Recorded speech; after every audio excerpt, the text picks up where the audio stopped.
sekarang Itu. yang ngebuka lah. Oke. Jangan terus ini dah kalau laptop sini. Nah, sini Ya. ini kan. Iya, jadi lu lebih enak ini. Oke, lanjut. Oke, lu yang buka ya. Iya. Udah kan? Udah. Lanjut. Oke, selanjutnya bakal kita lanjut ke materi minggu ke-13, keamanan cloud computing. Jadi keamanan cloud computing sendiri merupakan aspek penting dalam cloud computing yang melibatkan perlindungan terhadap berbagai ancaman dan penerapan praktik terbaik untuk menjaga integritas serta kerahasiaan data. Adapun ancaman keamanan cloud computing yaitu peretasan biasanya menargetkan akun atau API dari suatu sistem. Selanjutnya ada kebocoran data bisa terjadi akibat adanya serangan cyber atau kelalaian yang dilakukan oleh pemiliknya. Serta ada serangan DDoS atau alias serangan distribute denial of service bertujuan untuk melumpuhkan suatu sistem.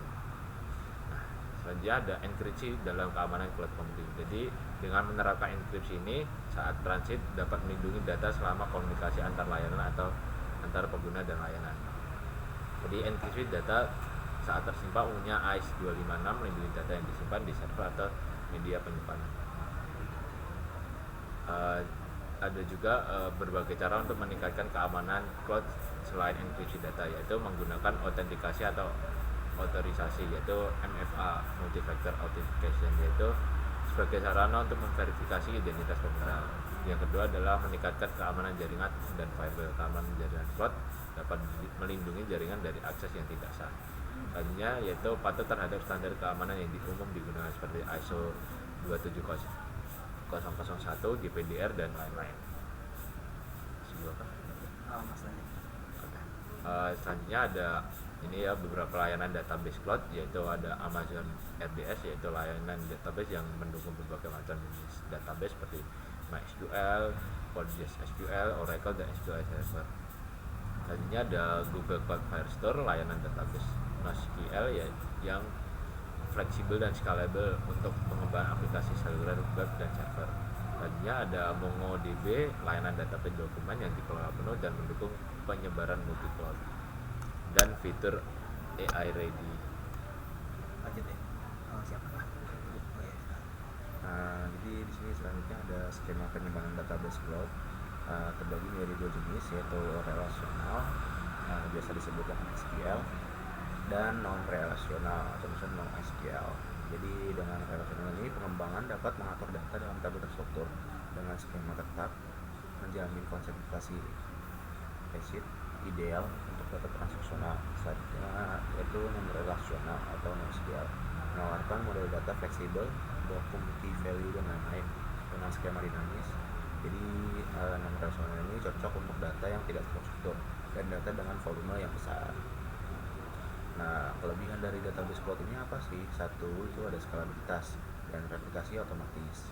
Jadi layanan database cloud ini memungkinkan untuk melakukan penskalan sumber daya cloud secara otomatis. Replikasi otomatis termasuk replikasi dan replikasi lintas wilayah, meningkatkan ketersediaan dan energi baca layanan cloud. Yang kedua itu selalu ada backup dan recovery otomatis. Jadi terutama penyedia layanan cloud ini umumnya menawarkan pencadangan otomatis harian, yaitu atau backup, dan pencadangan sesuai permintaan. Point in time recovery memungkinkan restorasi kritik waktu tertentu menggunakan backup dan log backup yang dimiliki. Selanjutnya ada akses global dan latensi rendah. Infrastruktur database global memungkinkan penumpukan data yang dekat dengan pengguna akhir. Latensi rendah dapat dicapai melalui proses dalam memori, arsitektur terdistribusi, dan mereplikasi data ke wilayah terdekat dengan pengguna.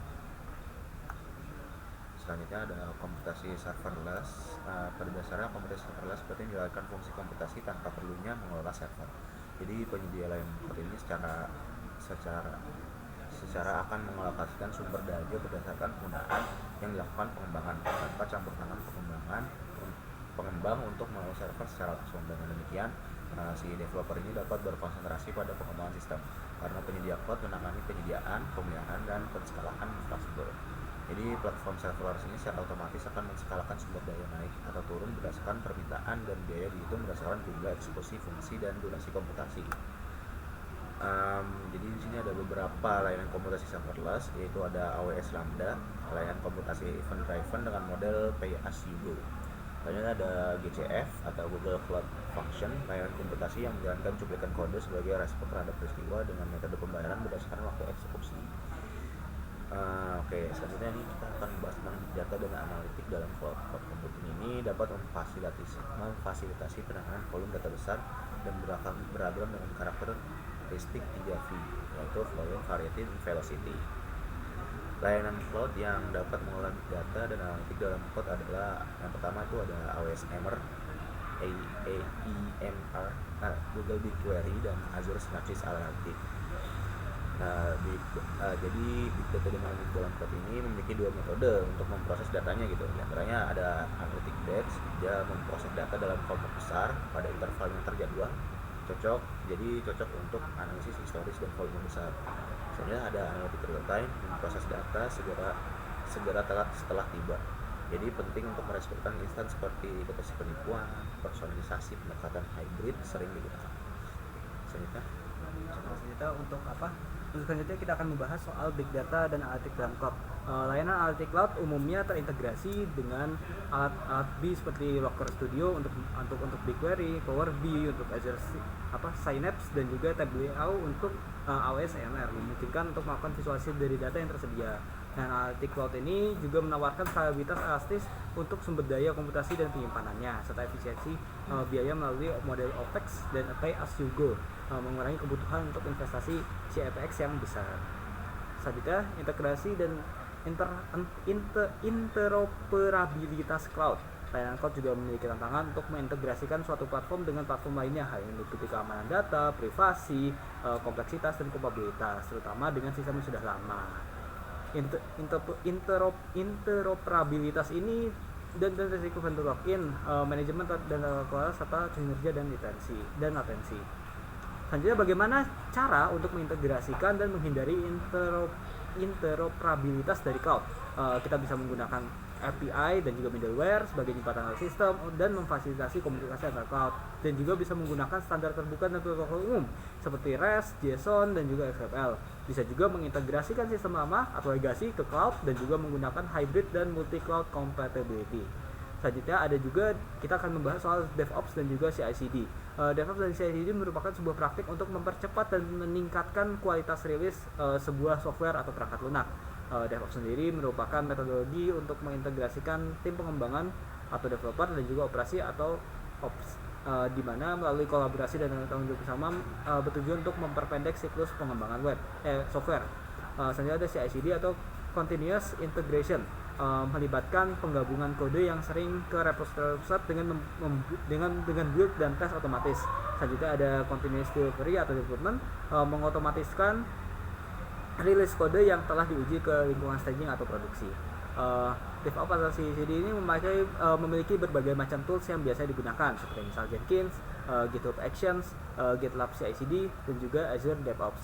Otomatisasi CI/CD mempercepat rilis fitur dan perbaikan. Pengujian otomatis ini secara terus-menerus dapat meningkatkan kualitas kode dengan deteksi bugs secara dini. Selain itu, praktik DevOps dan CI/CD sudah dapat terhubung dengan infrastruktur cloud. Infrastruktur as code yang diintegrasikan ke pipeline CI/CD memastikan konsistensi dan optimalisasi penyediaan infrastruktur cloud secara terus-menerus. Selanjutnya kita akan membahas soal edge computing. Edge computing memproses data lebih dekat ke sumbernya dengan mengurangi latensi dan ketergantungan pada cloud pusat. Komputasi dan penyimpanan dilakukan di tepi jaringan dekat dengan perangkat IoT atau sensor untuk pemrosesan lokal. Dengan memproses data secara lokal, latensi akan berkurang drastis dan volume data yang akan dikirimkan ke cloud pusat akan menurun, menghemat bandwidth dan juga biayanya. Dengan latensi yang rendah dan kemampuan untuk menjalankan secara lokal, model ini sangat cocok untuk aplikasi real time dan IoT yang membutuhkan respons cepat dan beroperasi dengan konektivitas terbatas. Edge computing ini memiliki berbagai macam contoh penerapan. Yang pertama ada smart city, menjalankan manajemen lalu lintas cerdas, otomisasi energi smart grid, dan juga keamanan publik secara real time melalui analytic edge. Lalu juga ada autonomous vehicle atau mobil pintar, pemrosesan data secara real time untuk navigasi, deteksi objek, komunikasi video X, dan juga dengan latensi yang sangat rendah. Sepertinya itu yang dapat kami sampaikan. Kurang lebihnya kami mohon maaf. Terima kasih banyak. Wassalamualaikum warahmatullahi wabarakatuh. tinggal deh